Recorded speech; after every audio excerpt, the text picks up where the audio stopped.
کوئی جاہل آدمی ہے کہیں بیٹھا ہوا ہے، کوئی اس نے پیری مریدی کا کارخانہ قائم کر لیا ہے، تو اس طرح کے لوگ تو باتیں کرتے ہی رہتے ہیں، انہیں قابل اعتنا نہیں سمجھنا چاہیے۔ مولانا اشرف علی تھانوی وہ کوئی راستے میں بیٹھے ہوئے پیر نہیں ہے، وہ کوئی ایسے شخص بھی نہیں ہے کہ جنہوں نے اپنی کوئی دکان لگائی ہوئی تھی، وہ ہمارے بر صغیر کے اساتین علم میں سے کسی جاہل نے بیان کیا ہے، اس نے کوئی ایسی بات کہہ دی ہے، لوگوں کے ہاں دھوکے باز لوگ بھی ہوتے ہیں، ہر علم و فن میں ہوتے ہیں، تو مولانا اشرف علی تھانوی کوئی عطائی نہیں ہے، کوئی دکان لگا کے بیٹھا ہوا آدمی نہیں ہے، بہت بڑے عالم ہے۔ چھوٹتے ہی اس کو یہ گستاخی ہو گئی، یہ بے دینی ہو گئی، یہ کفر ہو گیا، یہ شرک ہو گیا، یہ بالکل بچکانہ بات ہے، ایسے نہیں کہنا چاہیے کہ رسالت میں آپ صلی اللہ علیہ وسلم یا اللہ کے پیغمبروں کے سوا شخص سے غلطی ہو سکتی ہے، اس کا اس لب و لہجے میں ذکر کرنا یہ میرے نزدیک علم کے آداب سے ناواقفیت کا نتیجہ ہوتا ہے، اور کرتے ہیں بہت سے لوگ۔ السلام علیکم ورحمۃ اللہ وبرکاتہ۔ جی ناظرین، امید ہے کہ آپ تمام دوست خیریت سے ہوں گے۔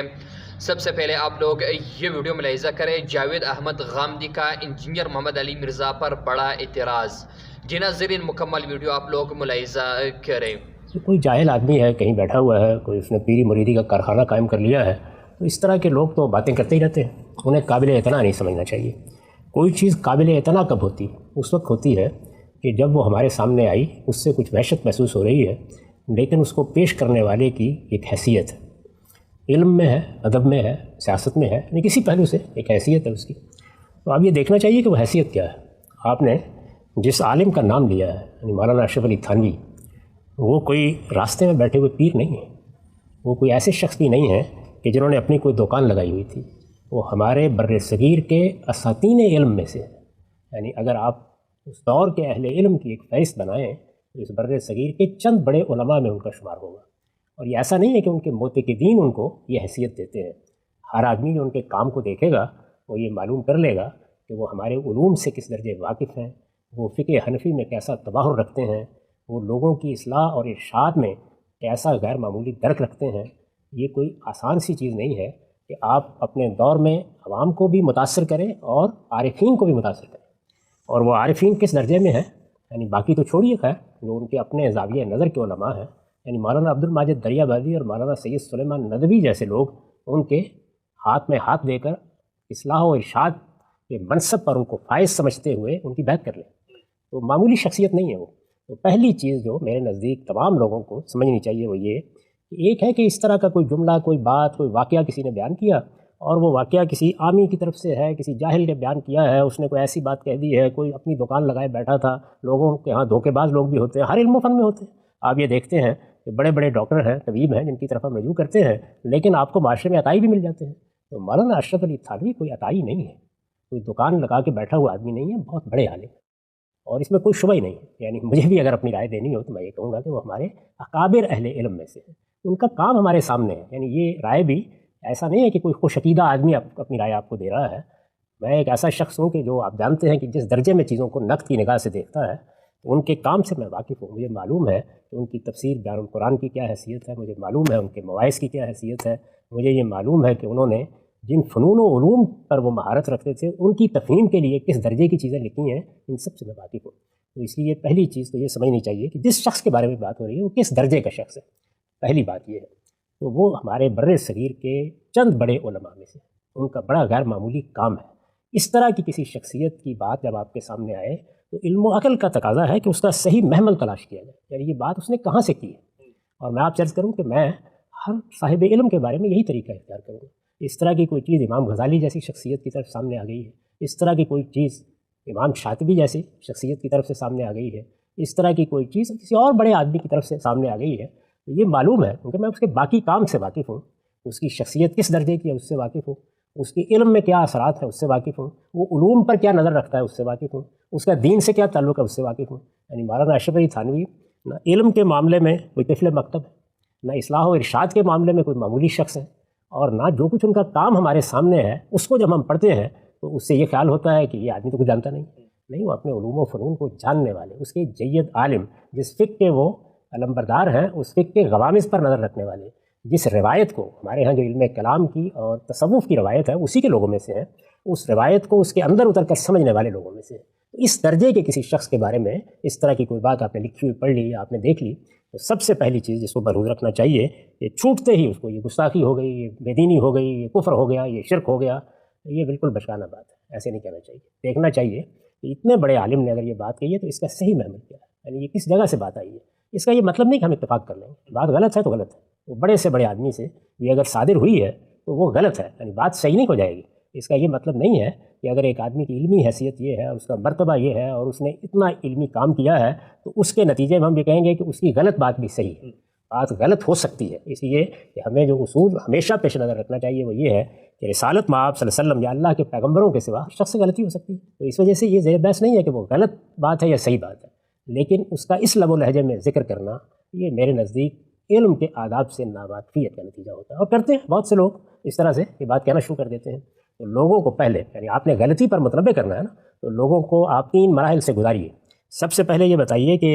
جس شخصیت کی بات پر میں نقد کرنے لگا ہوں اس کا مرتبہ کیا ہے، اس کا مقام کیا ہے، اس کی خدمات کیا ہیں، اور یہ مرتبہ مقام کوئی صوفیانہ بات نہیں ہے، یہ اس کی کتابوں سے، اس کی تصنیفات سے، اس کی زندگی سے، اس کے علوم سے واضح ہے۔ یعنی جو آدمی ان علوم کی روایت سے واقف ہے وہ یہ تصور بھی نہیں کر سکتا کہ وہ ان کے بارے میں استخفاف کا کوئی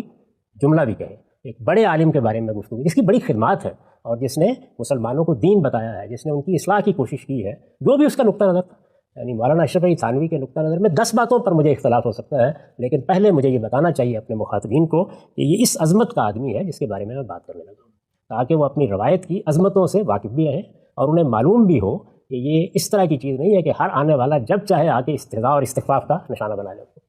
پھر مجھے یہ بتانا چاہیے لوگوں کو، یہ دوسرا مرحلہ ہے، یعنی پہلا مرحلہ جب مکمل ہو جائے تو پھر مجھے بتانا چاہیے کہ دیکھیے جس شخص کے بارے میں بات کر رہا ہوں یا شخصیت کے بارے میں، اس کا اپنا تصور کیا ہے چیزوں کو دیکھنے کا،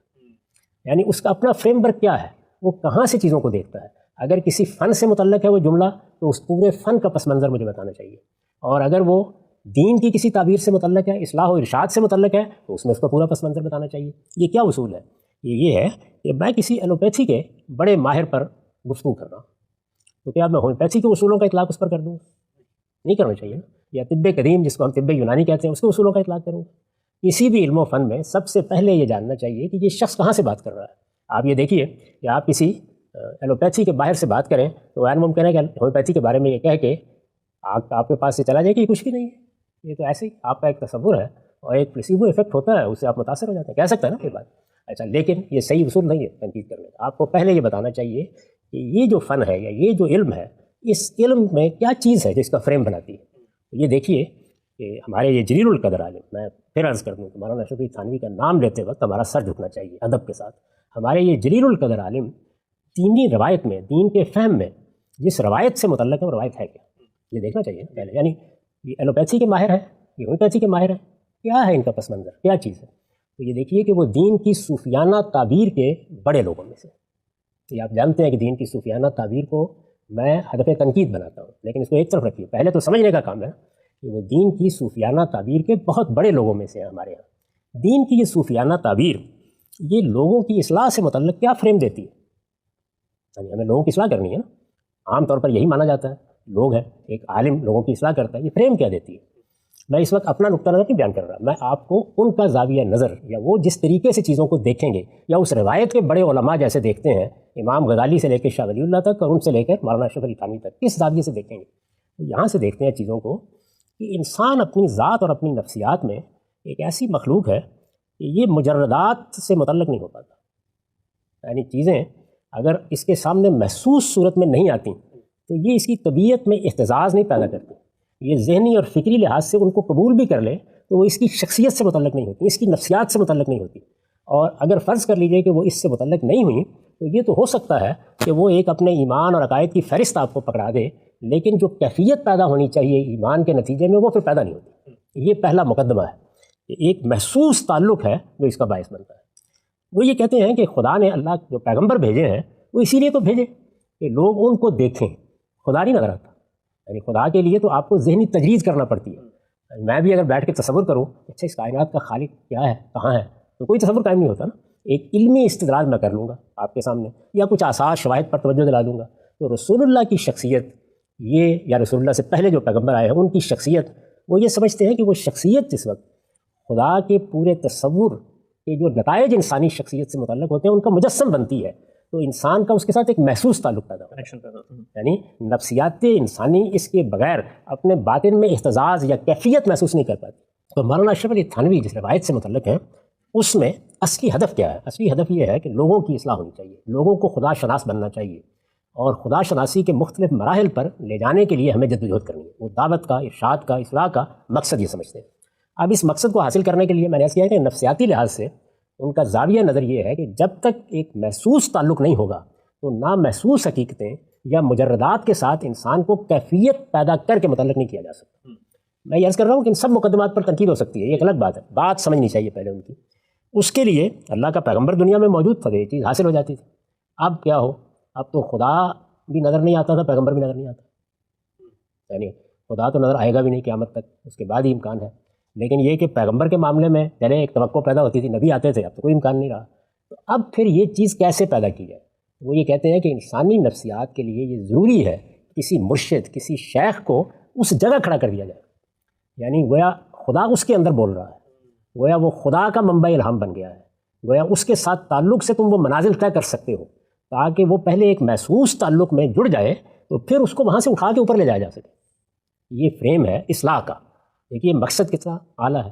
اس مقصد کے لیے جو فریم بنایا گیا وہ انسانی نفسیات کے کتنا قریب ہے، یہ تو آپ مانیں گے نا، یہ تنقید کسی اور وقت میں کر لیں گے۔ اس فریم کے اندر کھڑے ہو کر ایک شخص ہے جس نے ان کے ساتھ یہ ارادت کا تعلق قائم کیا ہے، مولانا اشرف علی صاحب، وہ کس لیے آیا ہے؟ اپنی اصلاح کرانے کے لیے۔ جو اصلاح کا فریم ہے وہ مولانا کا یہ ہے۔ اب وہ کیا کریں گے؟ وہ یہ کریں گے کہ پہلے مرحلے میں میری آپ کی طرح یہ تقریر نہیں فرمائیں گے کہ عقیدت تو صرف اللہ کے رسول کی ہونی چاہیے، آؤ تمہیں خدا کی طرف پہنچاتے ہیں، خدا کی کتاب سے متعلق ہو۔ ہم تو ایک معمولی طالب علم ہے، یہ گفتگو نہیں ہو سکتی اس فریم میں۔ اس میں اس شخص کو یہ بتانا پڑے گا کہ دین اپنی حقیقت کے لحاظ سے تمہارے مرشد میں مجسم ہوا ہے، یعنی اب گویا پیغمبر نے جو طریقہ دنیا کے اندر چھوڑا تھا اس کی تجسیم اگر ہو سکتی ہے تو اس شخص میں ہو سکتی ہے، وہ اس طرح متعلق ہو تاکہ اس کی نفسیات پہلے بالکل درست رخ پر آ جائے۔ آپ کبھی اس زمانے کی جو جدید نفسیات ہے اس کے ماہرین کیا دیکھیے نا کہ کسی آدمی کو جب کسی نفسیاتی الجھن سے نکالنا ہو تو کیا کیا جاتا ہے اس میں؟ تو انسان جس وقت اپنی اصلاح کے لیے نفسیاتی الجھنوں میں مبتلا ہوتا ہے تو پہلے مرحلے میں اس کا تعلق ایک شیخ اور ایک مرشد کے ساتھ ایک زندہ تعلق پیدا کیا جائے۔ اس زندہ تعلق میں محبت ہوگی، غیر معمولی تعلق خاطر ہوگا، اور اس پہلے مرحلے میں آدمی کو نہ خدا اتنا یاد ہوگا نہ رسول اتنا یاد ہوگا۔ اس کیفیت میں آپ جانتے ہیں کہ خواب کیسے آتے ہیں،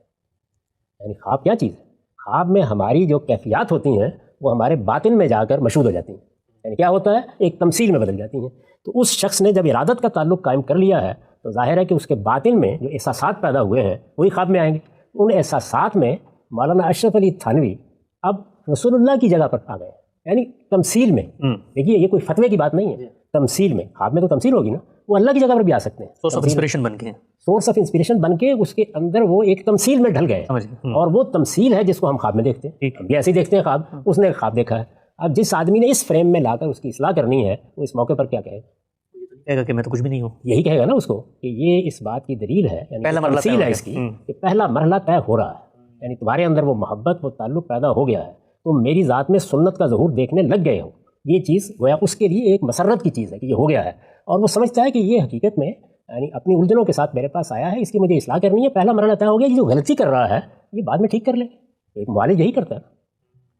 اب ان کے فریم میں رکھ کے دیکھیے تو یہ بات اس طرح ہے، جب کوئی آدمی نہ اس بات سے واقف ہے، نہ یہ جانتا ہے کہ یہ صوفیانہ تعبیر کس طرح کام کرتی ہے، نہ اسے معلوم ہے کہ اس میں تصور شیخ کا مقام کیا ہے، نہ وہ دین کے ساتھ اس تعبیر میں اس کے تعلق کو سمجھتا ہے، تو وہ اس چیز کو استخفاف کا نشانہ بنا لے گا، اس کو گستاخی قرار دے دے گا، یہ خیال کرے گا کہ مولانا تو رسول اللہ بن گئے ہیں، ان میں سے کچھ بھی نہیں، کچھ بھی نہیں ہوا۔ یعنی خواب میں تو آدمی اپنے آپ کو اللہ میاں دیکھ سکتا ہے، تو اس میں تعبیر کی طرف توجہ دلائی جاتی ہے، تو انہوں نے تعبیر کی طرف توجہ دلائی ہے، یہ بتایا ہے کہ اس کو تم یہ خیال نہ کرو کہ میں رسول اللہ ہو گیا ہوں، نہیں، اس سے تمہیں اس بات کی طرف توجہ دلائی گئی ہے تمہارے باطن سے کہ جس شیخ کے ساتھ تم متعلق ہو وہ متبع سنت ہے، یعنی خدا کے پیغمبر کی تعلیمات پر عمل پیرا ہے۔ یہ بات ہے، بڑی حکیمانہ بات ہے، اس کا اپنا ایک مقام ہے۔ میں اس سارے تصور سے اختلاف رکھتا ہوں، لیکن یہ اختلاف کو بیان کرنے کا موقع نہیں، سمجھانا یہ مقصود ہے کہ جب آپ کسی چیز پہ تنقید کریں تو پہلے اس کو بالکل صحیح جگہ پر رکھ کر بتائیں وہ چیز کا۔ تیسری چیز یہ ہے کہ اب آپ یہ متعین کریں، اگر آپ واقعی کوئی صاحب علم آدمی ہیں اور آپ جانتے ہیں کہ کیا چیز ہے، تو اب آپ متعین کریں کہ اس بات میں، یعنی یہ جو بات کہی گئی ہے اس نظام فکر کے اندر، یعنی یہ تو آپ نے بتا دیا کہ اس کا شجرہ نسب کیا ہے، یہ منفرد ہے اس نظام فکر میں یا یہ کہیں پہلے سے کوئی چلی آ رہی چیز ہے؟ چند مثالوں سے اپنی بات سمجھاتا ہوں۔ آپ جانتے ہیں اس وقت ہمارے ملک میں بلکہ پورے بر صغیر میں بہت سے علماء فقہ حنفی کے علماء ہیں، وہ اسی کے مطابق آرا دیتے ہیں۔ انہوں نے فقہ حنفی کے لحاظ سے کوئی ایک مسئلہ شامی سے بیان کر دیا، کوئی ایک مسئلہ ہدایت سے بیان کر دیا کسی موقع کے اوپر، پڑھنے والے کو بہت مزے کا خیز لگا۔ اس طرح کی چیزیں بھی آپ چاہیں تو مولانا اشرف علی تھانوی صاحب کی بہشتی زیور سے میں آپ کو نکال کے سنا دیتا ہوں، تو وہ بڑا مزے کا خیز سا لگا آپ کو۔ لیکن اب آپ کو یہ معلوم ہے کہ اس مسئلے کا فلاں عالم جو بیان کر رہا ہے وہ مثال کے طور پر مولانا اشرف علی تھانوی ہیں، وہ مولانا حسین احمد مدنی ہیں، وہ مولانا احمد رضا خان صاحب بریلوی ہیں، یہ سب فقہ حنفی کے جید علماء ہیں۔ مسئلہ آپ نے پڑھا تو ان کے یہاں ہے یا ان کی زبان سے نکلا ہے یا انہوں نے بیان کیا ہے، لیکن آپ یہ جانتے ہیں کہ یہ اس میں منفرد نہیں ہے، متفرد نہیں ہے، یعنی یہ ان کی کوئی خاص تحقیق نہیں ہے، پہلی دفعہ سامنے نہیں آ رہی ہے۔ پہلی دفعہ یہ بات سامنے نہیں آ رہی، بلکہ فقہ حنفی جس کی تاریخ پر 1000 سال یا اس سے بھی زیادہ گزر چکے ہیں، یہ اس کے ہاں کا مسئلہ ہے، اور آپ جانتے ہیں کہ یہ کس طرح پیدا ہوا ہے اور کہاں سے یہ بیان کر رہے ہیں۔ ٹھیک، تو جب آپ یہ جانتے ہیں تو اب آپ مولانا اشرف علی تھانوی پر تنقید کر ہی نہیں سکتے۔ یہ خود تنقید کی اخلاقیات کی سری خلاف ورزی ہے۔ کبھی آپ نے دیکھا ہے کہ میں نے فقہا کی آراء پر تنقید کرتے ہوئے موجودہ زمانے کے لوگوں کو ہدف تنقید بنایا ہو؟ نہیں۔ اس لیے کہ وہ اگر کوئی نئی بات کہیں گے، کسی معاملے متفرد ہوں گے، تو اس وقت ان پہ تنقید کی جائے گی۔ تنقید میں سب سے پہلے یہ دیکھنا ہوتا ہے کہ جس نظام فکر میں کوئی جملہ صادر ہوا ہے، یا جس فقہ میں کوئی بات بیان کی گئی ہے، یا جس علم میں یہ بات کہی جانی چاہیے اور انصاف نے بھی کہی ہے، یہ یہاں پر کوئی نئی بات، نئی تحقیق نہیں بیان کر رہے، کوئی نیا زاویہ نظر نہیں پیش کر رہے، بلکہ اس نظام فکر میں یہ عام چیز ہے، جو لوگ اس سے واقف ہیں وہ جانتے ہیں کہ اس میں اس طرح کے نتائج فکر سامنے آتے رہتے ہیں، یا اس طرح کے جملے وہاں صادر ہوا کرتے ہیں، یہ بات آپ کو معلوم ہے اچھی طرح۔ تو اب آپ اس شخص پر، متعین شخص پر، وہ بڑا ہے یا چھوٹا، تنقید کیسے کریں گے؟ اصل یعنی میں میں بہت سی چیزیں ہیں جن کو اپنے مدرسہ فکر کے لحاظ سے روز بیان کرتا ہوں، اس وقت بیان کر رہا تھا، ابھی میں قرآن پڑھا رہا تھا۔ ایک شخص کو مجھ پہ تنقید کرنی ہے، یہ آپ دیکھیں کہ مجھ پہ تنقیدیں ہوتی ہیں، وہ بات امام فراہی نے کہی ہوتی ہے، میں اس میں متفرد نہیں ہوں، ہدف تنقید مجھے بنا لیا جائے، وہ بات استاد امام نے کہی ہوتی ہے، میں تو اس کی تائید کر رہا ہوں۔ اچھا، جن معاملات میں میں متفرد ہوں یا جہاں میں نے کوئی اپنی تحقیق پیش کی ہے، وہاں مجھے ہی ہدف تنقید بننا چاہیے، ٹھیک ہے۔ لیکن یہ تنقید کرنے والے کو پہلے دیکھنا ہوتا ہے کہ یہ بات آئی کہاں سے ہے، کہاں سے چلی ہوئی ہے۔ تو اگر فقہ حنفی کی کچھ چیزوں پر تنقید کرنی ہوگی تو میں پہلے فقہ حنفی کے اصول سامنے رکھ کے تنقید کروں گا، یعنی پھر مجھے ماضی میں جا کے بتانا پڑے گا کہ اب فقہ حنفی کیا ہے، اس فقہ کی بنیاد کہاں سے رکھی گئی ہے، اس کے بنیادی اصول کیا ہیں، یہ کن مقدمات سے پیدا ہوتی ہے، اور اس میں یہ بات کہاں ٹھیک بیٹھتی ہے۔ اگر میں ایسا نہیں کر سکتا تو میں تنقیدی اخلاقیات کی خلاف ورزی کرتا ہوں۔